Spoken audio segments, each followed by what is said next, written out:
I was watching this video by Zerodha on the rent versus buy debate, and it was basically beating to death the same points. If you borrow at 10%, invest at 12%, and then your delta is blah blah blah. And frankly, I'm getting a little tired of the same 8 standard SL level debate on the topic. They have been regurgitating the same points for the last 5 years. Therefore, I felt I should try to bring up some new perspectives. Now, based on my interactions in the past, I understand that my audience is relatively financially literate. So I'll be making slightly higher order points. Don't worry if you are not a finance wizard, it doesn't matter. This is not rocket science. Feel free to talk to me in the comments. Number 1. When comparing rental yields with borrowing costs, the first thing someone should ask is, well, if it is so lucrative to borrow at 10% and yield at 5%, which is not by the way, then why don't banks buy properties themselves and rent it out for long-term lessees? Well, some of you might say that, oh, maybe banks are not allowed to own property by RBI or something.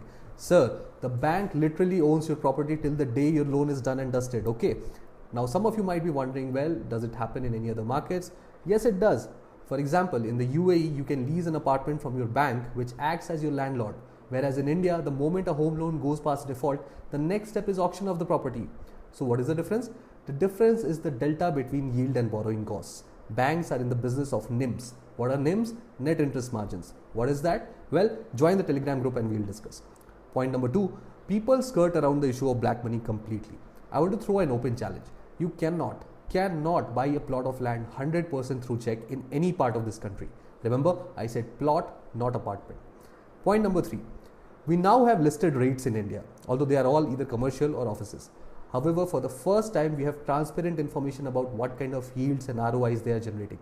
Compare these with what you see in the residential market and tell me if it makes sense. If you want me to make a video about REITs, please leave a comment. Point number 4. So is an apartment or real estate never a good buy? Absolutely not. Every asset is a buy at some price and a sell at some other price. There is specifically one case which I feel is the most appropriate to diversify into real estate, and that is restructuring of assets to generate cash flows. Now, if you want me to discuss in detail, please subscribe, leave a comment and join my Telegram group. I do regular webinars with a very select audience and I think you'll benefit by being a part of this group. Thank you.